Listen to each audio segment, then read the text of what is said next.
Olá pessoal, tudo bem com vocês? Então hoje temos mais uma aula aqui sobre redes industriais, né? E nosso assunto hoje vai ser meios físicos, né?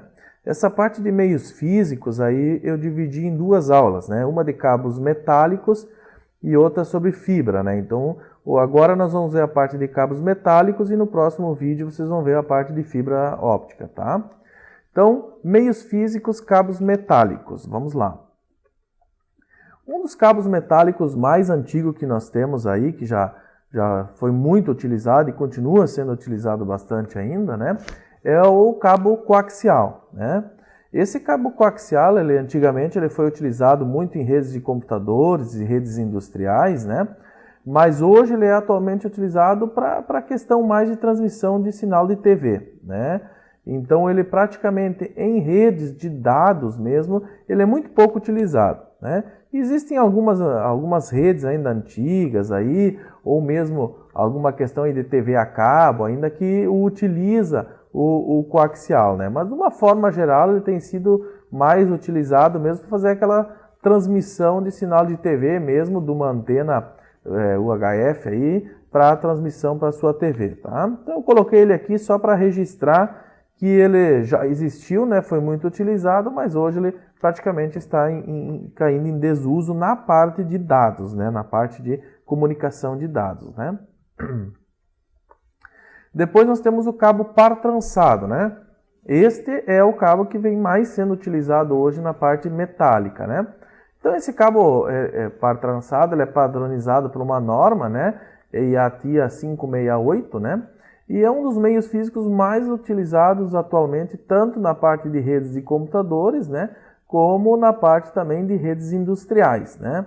Então, na parte de redes industriais, aí ele tem ganhado uma grande visibilidade, assim, né, devido à sua alta velocidade, né, isolamento a interferências, né, maleabilidade, né, então você consegue ter uma maleabilidade muito boa, né, você consegue fazer curvaturas com ele, né, e o baixo custo de implementação, né, que ele é relativamente barato se comparado, por exemplo, com uma fibra ou com outros tipos de cabos que você tem disponível no mercado hoje, né. Então ele tem ganhado um espaço, uma fatia de mercado em função dessas características deles, tá? E a gente vai dar uma estudadinha então um pouco mais a fundo nesse cabo aí, que atualmente é o mais utilizado e eu acredito que por um bom tempo ainda vai ser muito utilizado esse cabo. Então, cabo par trançado, nós temos aí cabos com 4 pares, né? Que é o mais comum, que é o que normalmente a gente encontra aí instalado, ou até mesmo para comprar, né? Você tem 4 pares, 8 fios, né? Mas existem também os cabos de 25 pares, né? Esses cabos de 25 pares, na verdade, que nem nós temos uma imagem aqui, né? Ele já é mais difícil de encontrar, até para comprar também, e ele normalmente é utilizado mais para fazer a comunicação entre armários, os chamados backbones, né? Backbones seriam assim uns cabos principais que vão fazer aquela comunicação entre diferentes armários, entre diferentes data centers, coisas do tipo assim, né? Então nós temos esse de 25 pares. Aos poucos, esses de 25 pares também estão sendo substituídos por fibra, né? Então a tendência é que com o passar do tempo os 25 pares eles acabam desaparecendo ou diminuindo muito, né? Agora o cabo de 4 pares, que é o mais comum, que é o que a gente normalmente encontra, esse vai continuar ainda por um grande período aí, né? E vai continuar sendo muito utilizado, tá bem? Bom, quando a gente fala em cabo par trançado, a gente tem algumas classificações, tá? E a gente vai estudar um pouquinho essas classificações aí até para vocês entenderem o que difere um cabo do outro, tá? E uma das classificações é quanto à blindagem dele, se ele tem ou não tem blindagem, tá? Então, o cabo chamado UTP, tá? UTP, ele é um cabo par trançado sem blindagem. Então, ele não tem uma blindagem, né? Então, esse cabo, ele é o mais utilizado, é o mais encontrado para você poder comprar também, né?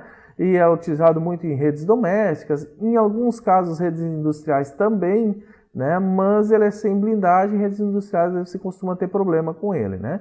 Mas ele pode ser bastante utilizado. Aqui nós temos um cabo CAT5E, né? A categoria 5E, depois nós vamos ver essas categorias também, né? Categoria 5E UTP, sem blindagem, né? E um CAT6, né? também sem blindagem. Apesar de vocês olharem aqui e acharem que ele tem blindagem por ter essas duas capas, né? Isso aqui não é capa de blindagem, isso aqui apenas é uma proteção mecânica dele, tá? Não é uma capa de blindagem. Já o cabo FTP, né? Esse sim, esse é um cabo com blindagem, tá?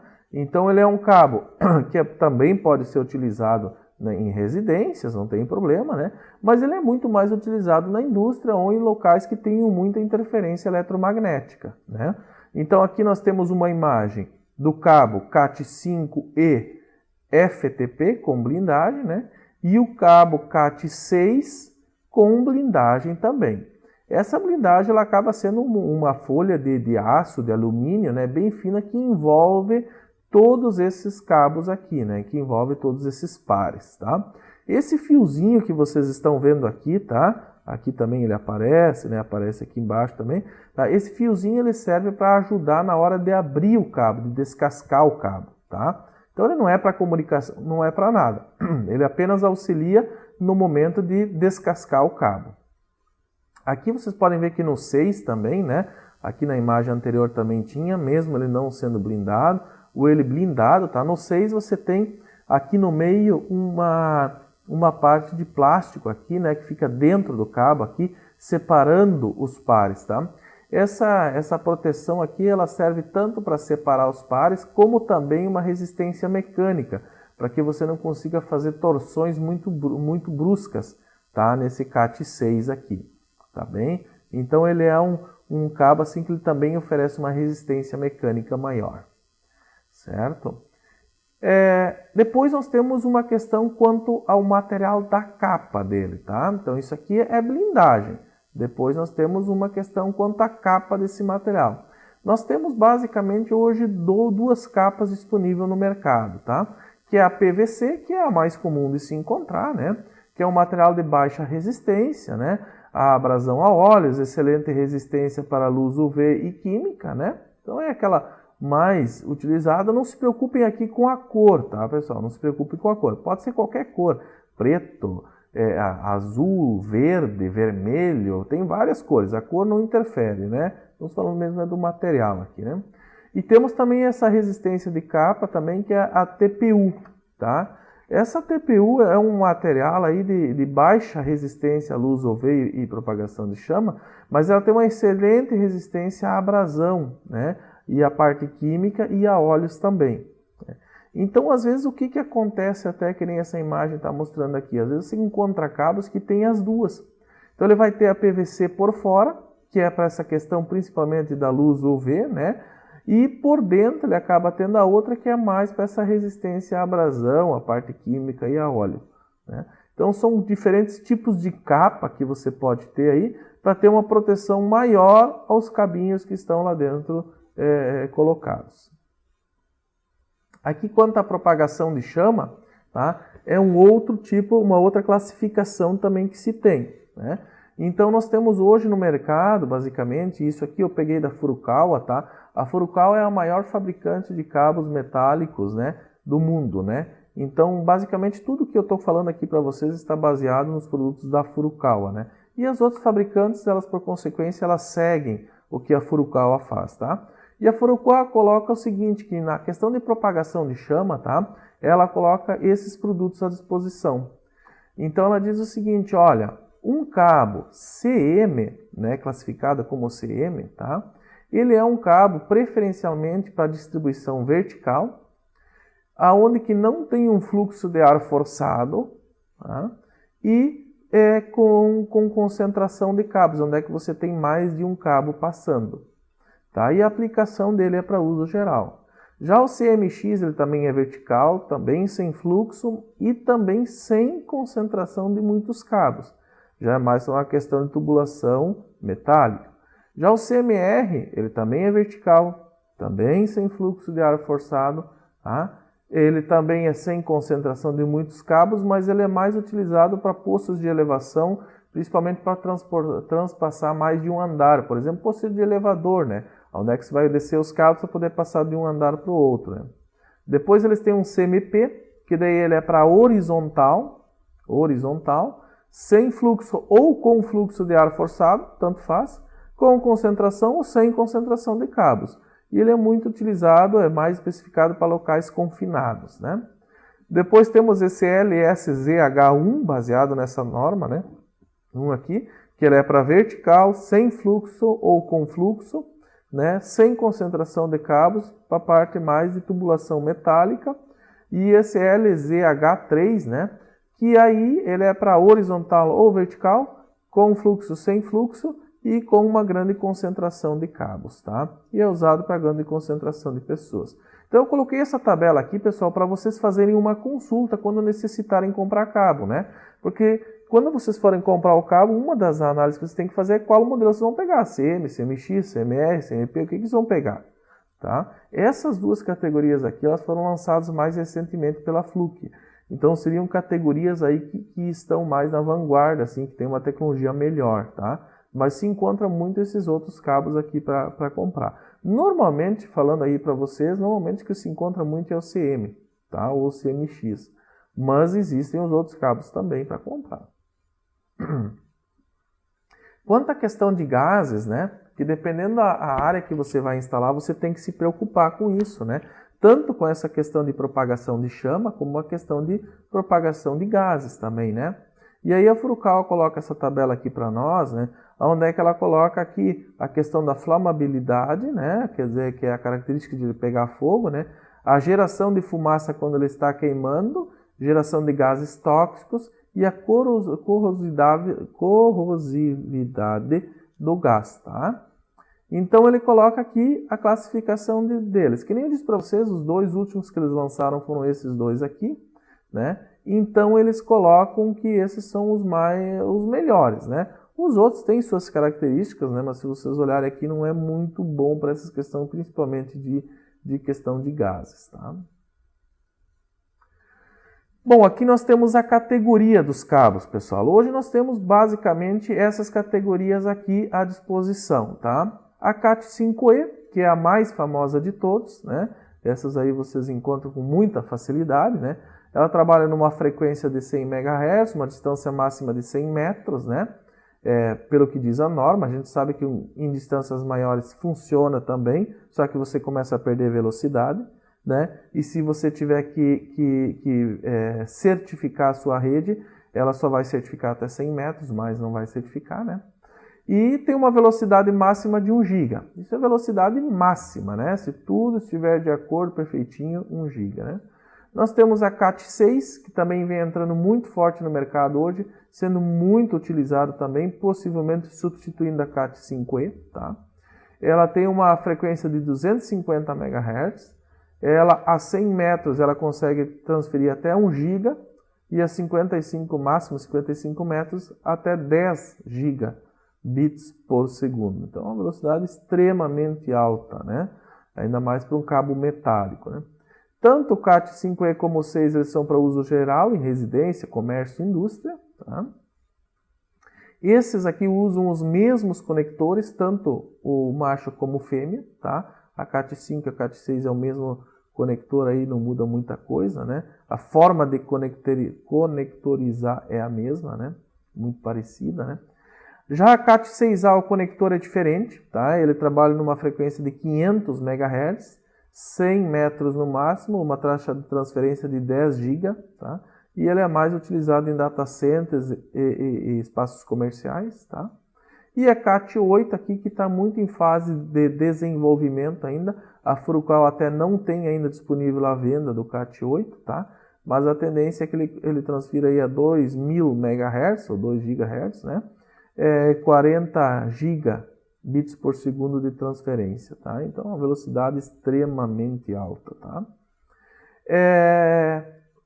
Antes de falar do protocolo ainda, pessoal, eu quero comentar com vocês o seguinte. Então, quando vocês forem comprar um cabo, vocês têm que se preocupar com todas essas características, né?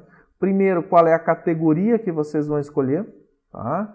Categoria, eu diria que hoje, na grande maioria das vezes, vocês já devem optar por uma CAT6, tá? Optar por uma CAT6. Depois vocês têm que se preocupar com essa questão de propagação de chama, verificar no espaço que vocês vão instalar se tem alguma restrição, alguma consideração com relação a isso. Vocês têm que se preocupar com a capa do material, se ele vai ficar exposto, se ele vai ficar dentro de eletroduto, né? Se ele ficar exposto ao abrigo do sol e tudo mais, vocês têm que se preocupar com essa característica UV aqui, né? Agora, se ele ficar escondido dentro de canaleta, eletroduto, coisa do tipo, aí já não é uma característica tão importante, mas tem que ver se ele vai ter abrasão, né? Então, essa questão da capa vocês têm que se preocupar também, tá?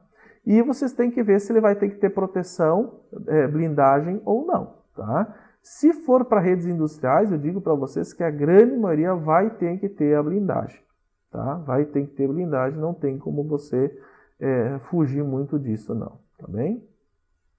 Bom,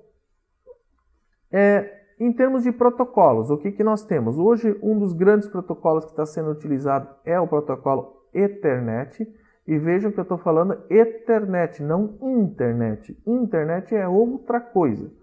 Ethernet é o protocolo onde que a internet funciona em cima dele. Mas o Ethernet não é só para a internet. Por exemplo, nós temos redes industriais rodando em cima do Ethernet, né? Modbus TCP, Profinet, Internet IP, entre outras, rodam em cima do protocolo Ethernet, tá? E o protocolo Ethernet nos diz o seguinte, que ele utiliza um cabo com 4 pares para comunicação, tá? No par, né, cada cabo envia um tipo de informação. Na verdade, envia a mesma informação, conforme vocês podem ver aqui.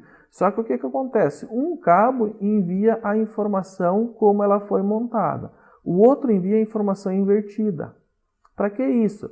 Para que quando chegue lá na ponta, essas informações podem ser verificadas, e aí elas têm que se anular, tem que dar zero, para verificar se não houve perda de informação durante o caminho. Se não der zero, houve perda ou mesmo mudança de informação, teve algum tipo de interferência.